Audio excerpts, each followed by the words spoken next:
ছাত্রছাত্রী আমার চ্যানেলে ভিডিওটি দেখার জন্য স্বাগত জানাই।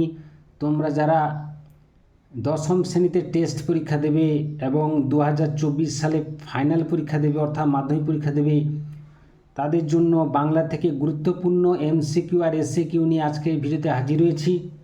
আশা করি ভিডিওটি শুরু থেকে শেষ পর্যন্ত মনোযোগ সহকারে দেখবে, তাতে অনেক উপকৃত হবে। তো চলো এবার শুরু করা যাক। প্রথম প্রশ্ন রয়েছে, আমি বাবু ভারী ধর্মভীরু মানুষ, বক্তা কে? বক্তা হলেন গিরিশ মহাপাত্র। দুয়ের দাগে প্রশ্ন, ভাববাচ্যে কার প্রাধান্য থাকে? খুবই গুরুত্বপূর্ণ প্রশ্ন এটি। উত্তর হবে ভাববাচ্যে ভাবের বা ক্রিয়ার প্রাধান্য থাকে। তিনের দাগে প্রশ্ন, বাক্যের যথাযথ পদবিন্যাসকে কি বলে? উত্তর হবে আসত্তি বলে।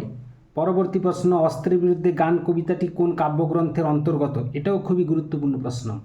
উত্তর হবে পাতার পোশাক। পরিভাষার উদ্দেশ্য হল, উত্তরটি হবে ভাষার সংক্ষেপ এবং অর্থ সুনির্দিষ্ট করা। পরবর্তী প্রশ্ন, ছয়ের দাগে, লাঠি তোমার দিন ফুরাইয়াছে, বক্তা কে? উত্তর হবে বঙ্কিমচন্দ্র চট্টোপাধ্যায়।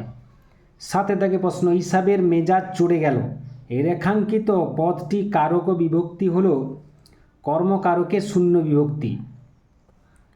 পরবর্তী প্রশ্ন, আটের দাগে, বিভক্তি সর্বদা কোথায় বসে?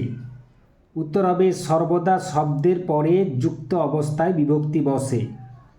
পরবর্তী প্রশ্ন, নয়ের দাগে, বিরাগীর মতে রাগ হল, সঠিক উত্তর হবে রিপু। পরবর্তী প্রশ্ন, দশের দাগে, পীতাম্বর পদটির সমাস নির্ণয় করো। পিত অম্বর যার, এটি হচ্ছে ব্যাসবাক্য। সমাসের নাম হচ্ছে সমানাধিকরণ বহুব্রীহি সমাস। পরবর্তী প্রশ্ন 11 দাগে, অসুখী একজন কবিতাটি কে বাংলায় অনুবাদ করেন? উত্তর হবে নবারুণ ভট্টাচার্য। পরবর্তী প্রশ্ন 12 দাগে,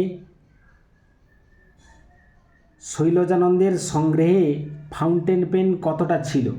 উত্তর হবে ডজন দুয়েক অর্থাৎ 24টা।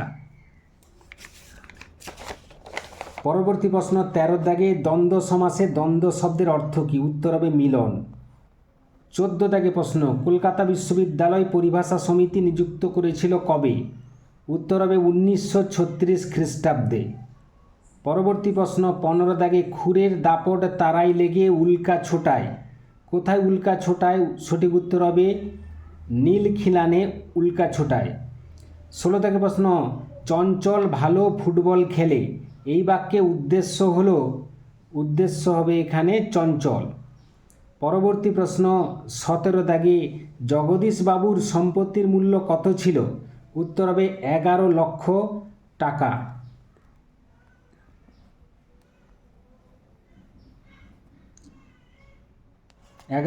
টাকার সম্পত্তি ছিল। 18 দাগে প্রশ্ন, খাগের কলম দেখা যায় একমাত্র ড্যাশ, উত্তর হবে সরস্বতী পুজোর সময়। পরবর্তী প্রশ্ন 19 দাগে, শর্ত সাপেক্ষ বাক্য হলে তা অবশ্যই হবে জটিল বাক্য। 20 দাগে প্রশ্ন, হাতি আকাশে ওড়ে, এখানে বাক্য নির্মাণের কোন শর্তটি লঙ্ঘিত হয়েছে? উত্তর হবে যোগ্যতা শর্ত লঙ্ঘিত হয়েছে। 21 দাগে প্রশ্ন, সিংহাসন কোন কর্মধারয় সমাসের উদাহরণ? সঠিক উত্তর হবে মধ্য পদলোপী কর্মধারয় সমাসের উদাহরণ। এর ব্যাসবাক্য হবে সিংহ চিহ্নিত আসন। পরবর্তী প্রশ্ন 22 দাগে, লেখক রাজশেখর বসুর শৈশবে পঠিত বাংলা জ্যামিতি বইয়ের লেখক কে ছিলেন? উত্তর হবে ব্রহ্মমোহন মল্লিক। পরবর্তী প্রশ্ন 23 দাগে, বাঙালি সাংবাদিকদের বাবু কুইল ড্রাইভার্স বলেছিলেন কে? উত্তর হবে লর্ড কার্জন। বাঙালি সাংবাদিকদের বলতেন বাবু কুইল ড্রাইভার্স।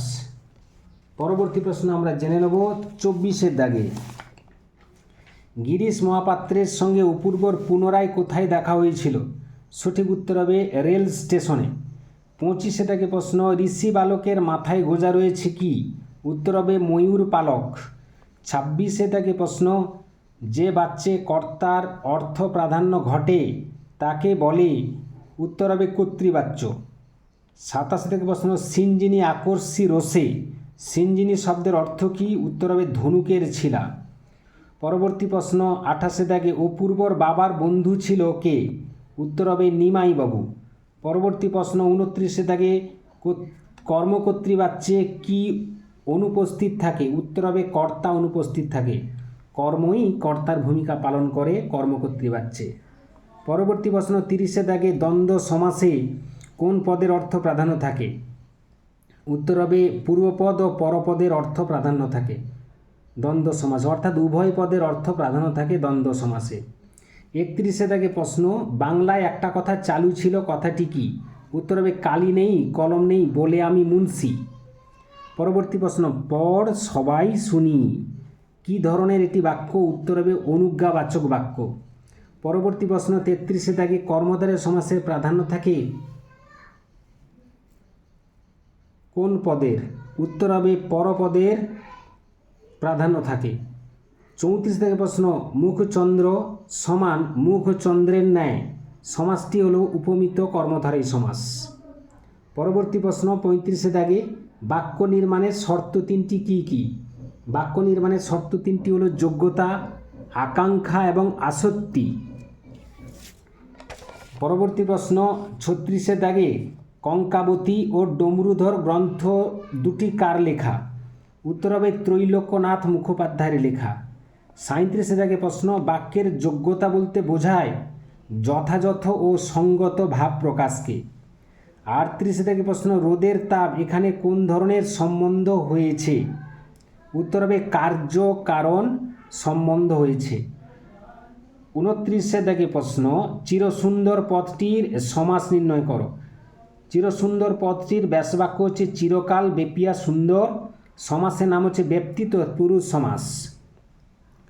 পরবর্তী প্রশ্ন 40 দাগে শেষ পর্যন্ত নিবের কলমের মান মর্যাদা বাঁচিয়ে রেখেছিলেন কে? উত্তর হবে সত্যজিৎ রায়। পরবর্তী প্রশ্ন 41 দাগে সমুদ্র নিপতি সুতা হলেন, সমুদ্র নিপতি সুতাকে? উত্তর হবে পদ্মা। 42 দাগে প্রশ্ন তোমায় নিয়ে বেড়াবে গান, কোথায় বেড়াবে? উত্তর হবে নদীতে দেশ গাঁয়ে। 43 দাগে প্রশ্ন ওর চিরকালের বন্ধুটি কে? উত্তর হবে ছোট মাসি। অর্থাৎ তপনের চিরকালের বন্ধু হলো ছোট মাসি। 44 থেকে প্রশ্ন অদলবদল গল্পে কোন উৎসবের প্রসঙ্গ আছে? উত্তর হবে হোলি উৎসবের প্রসঙ্গ আছে। 45 থেকে প্রশ্ন সেন্সিটাইজড পেপার এর বাংলা অনুবাদ বা এর অনুবাদ কি লিখলে ঠিক হয়? উত্তর হবে সুগ্রাহী কাগজ। পরবর্তী প্রশ্ন 46 থেকে মাঞ্জস কথার অর্থ কী? উত্তর হবে মাঞ্জস কথার অর্থ হচ্ছে ভেলা। 47 থেকে প্রশ্ন টি টা খানা খানি গুলি গুলা এগুলো কি? উত্তর হবে নির্দেশক। পরবর্তী প্রশ্ন 48 দাগে অষ্টাদশ সমান অষ্ট অধিক 10 কোন সমাসের উদাহরণ? উত্তর হবে কর্মধারয় সমাসের উদাহরণ। পরবর্তী প্রশ্ন শঙ্খ বাজে কোন বাচ্যের উদাহরণ এটি? উত্তর হবে কর্মকর্তৃবাচ্য। এবং শেষ প্রশ্ন 50 দাগে সভ্যতার শেষ পুণ্যবাণী কি? উত্তর হবে ক্ষমা করো। এই ছিল আজকের ভিডিও। আশা করি ভিডিওটি ভালো লেগেছে। ভিডিওটি ভালো লাগলে অবশ্যই একটা লাইক করে দিও, শেয়ার করে দিও। চ্যানেলে নতুন হয়ে থাকলে চ্যানেলটি অবশ্যই সাবস্ক্রাইব করে চ্যানেলের পাশে থাকো। ভিডিওটি এতক্ষণ ধরে দেখার জন্য ধন্যবাদ রইল। নেক্সট ভিডিওয়ে আবার তোমাদের সঙ্গে দেখা হচ্ছে।